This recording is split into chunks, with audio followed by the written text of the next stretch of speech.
Ăn vào cô điện cho tao đây. Tăng đi.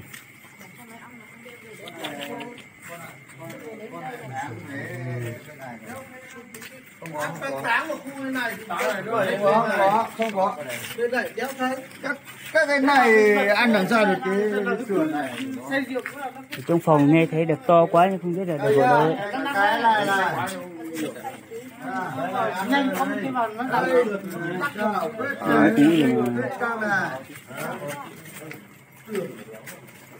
cái này đâu mà tường chứ đéo phải là tường. Đây đâu mà tường. Đây đâu mà tường két này. Két này đâu mà tường.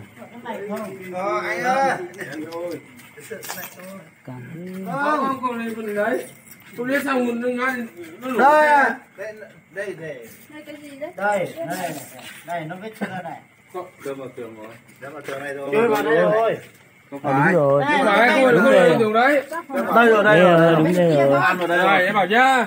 Thật ra ông này đi đâm một quanh ngoắt xe lại. Ở đây. Mày cứ nằm ở đây. Đây, cái này cái vết xước ở đây này.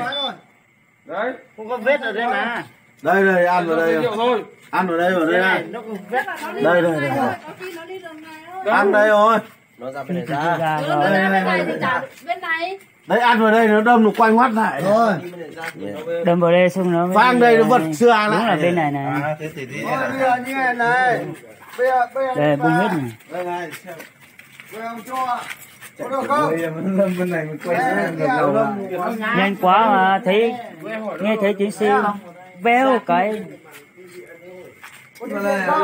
Anh không biết nổi nguyên đây đâm này kiểu béo đấy. Ăn ở đây thôi. Bây giờ như nó bị phê thì rồi đi. Và lát ông đi đường này về này. Khang vào đây. Khang vào đây. Không nhớ đường về. Đây là cổng chùa đúng không? Cổng chùa. Đình. Em chùa với đình giống nhau nhưng điều khác đi về đường này thấy ngồi Đình riêng đó. Khẩu chế nữa. Khẩu chế một chế. Chế thế này. Chế tuyệt tài lên nó nữa. Đi xe 50 rồi. Tuyệt tài nữa. đi hết bộ vai rồi.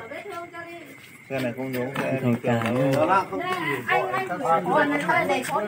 Bắt là Đình này. Bảo là Cái này chưa cũng phải hết mấy củ.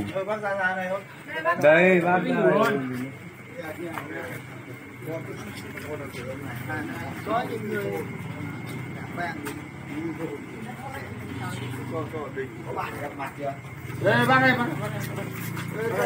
Cho về thôi. Giờ cái xe tìm anh em khiêng vào Xe cục này chỉ ngã ra khiêng thôi. Đá thì đỡ chơi cái đá đi khẩu tàn đi đá này. Đầu ngã ra khiêng không nhảy kia tải luôn thôi. Con đường không vào đâu anh. Không đi nữa, không vào nữa. Anh không phải vai câu này không phải này. Cái này của em là bị vai càng rồi nhá. Nhá. Đây này. Mày có tỉnh không? Mày nói với chủ nhà vai càng hỏng rồi nhá. Gửi xe của mày vào đây. Gửi xe của mày vào đây nhá. Ông chủ nhà trọ mang mày về.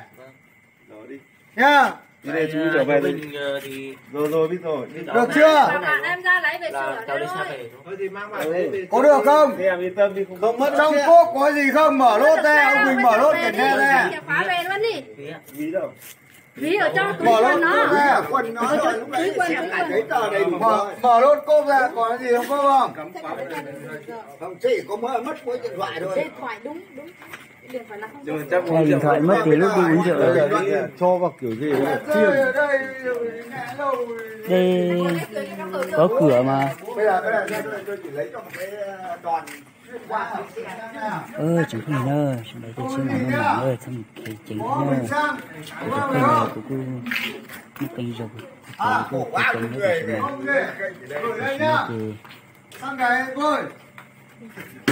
tôi hiểu nó chuyện khi sai này Đấy, thì ông còn những cầm chìa khóa nhá. tiền trả được vào kia Nhờ anh em này, đưa cái xe vào trong kia.